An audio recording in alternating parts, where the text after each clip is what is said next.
Hi guys, मैं विवेक कुमार स्वागत करता हूं अपना यूट्यूब चैनल द लैप्टॉन फिजिक्स में। दोस्तों, आज हम बात करने वाले हैं बहुत ही इम्पोर्टेंट चैप्टर जो कि क्वांटम मैकेनिक्स से रिलेटेड है और इस चैप्टर का नाम है क्लेन गॉर्डन इक्वेशन। ये इक्वेशन बहुत ही महत्वपूर्ण होता है एग्जाम के पॉइंट ऑफ व्यू से भी और ऐसे एक जनरल नॉलेज के लिए भी। तो आज हम बात करने वाले हैं क्लेन जॉर्डन इक्वेशन को। आइए देखते हैं क्लेन जॉर्डन इक्वेशन है क्या।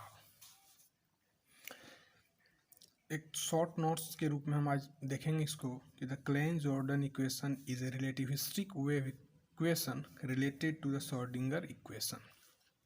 अब यहाँ पर हमको एक मेन चीज़ समझना होगा कि रिलेटिविस्टिक वेव इक्वेशन यानी रिलेटिविस्टिक जो होता है क्या। तो हम पहले इस चीज़ को समझ लेंगे कि रिलेटिविस्टिक होता क्या है। तो रिलेटिविस्टिक कहने का मतलब क्या है।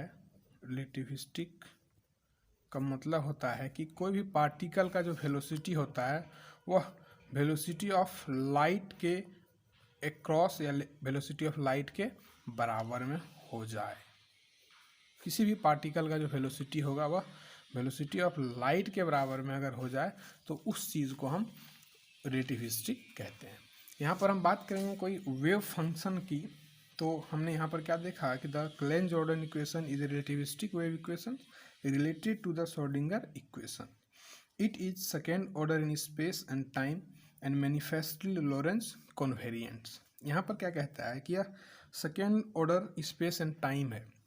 अगर हम इसके देखें डिफरेंशियल में तो सेकेंड ऑर्डर का है और ये मैनिफेस्टली लॉरेंस ट्रांसफॉर्मेशन को रिलेट करता है, इसलिए इसका कहा गया है कि manifestly Lorentz covariant. It was the first relativistic equation in quantum mechanics for the wave function psi of a particle. कि किसी भी पार्टिकल का जो क्वांटम मैकेनिक्स में हम देखते हैं उसका सबसे पहला रिलेटिविस्टिक वेव इक्वेशन जो था वह क्लेन जॉर्डन इक्वेशन था। For a free particle the Klein Gordon equation is written h cut square del square psi by del t का square is equals to h cut square C square bracket del square psi by del x square plus del square psi by del Y square plus del square psi by del z square minus m square C to the power 4 psi.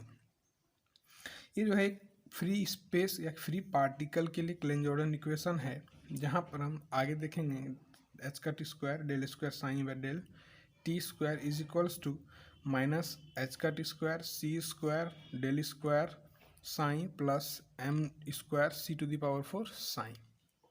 यहाँ पर इस चीज़ को हम curly भी बोल सकते हैं या डी के टाइप में भी इसको हम देख सकते हैं।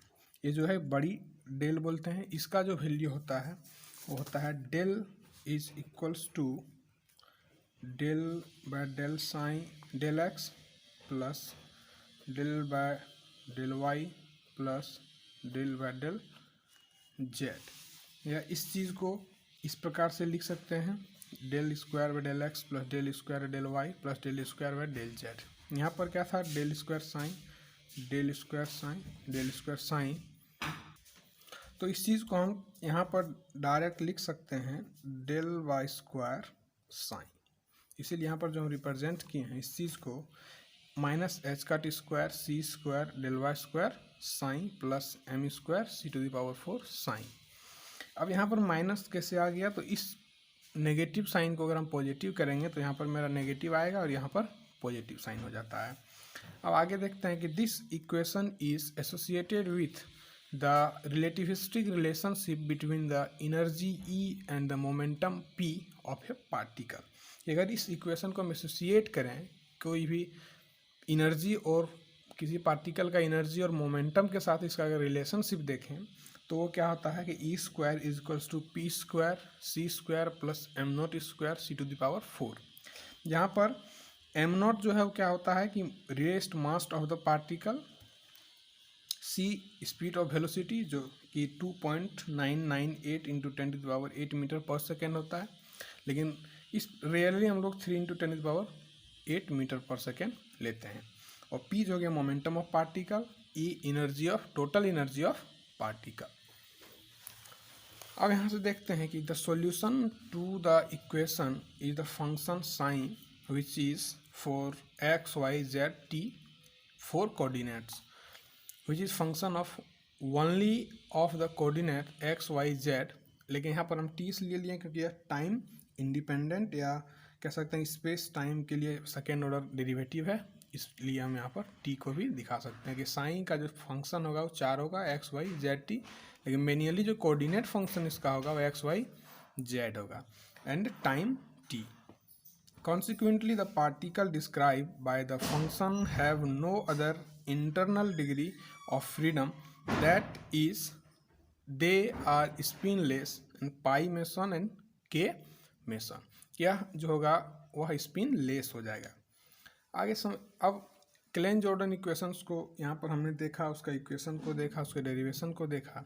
अब यहाँ पर समझते हैं कि Klein Gordon equation describe the motion of Lorentz variants. मैंने पहले भी कहा था कि लॉरेंज ट्रांसफॉर्म को यह वेरिएंट करता है, which is spin zero particle is also known as scalar particle, कि जो पार्टिकल का स्पिन जीरो होता है वह स्केलर पार्टिकल के रूप में जाना जाता है। यही मेनली इस नोट्स में था या शॉर्ट नोट्स के रूप में हमने क्लेन जॉर्डन इक्वेशन को समझा।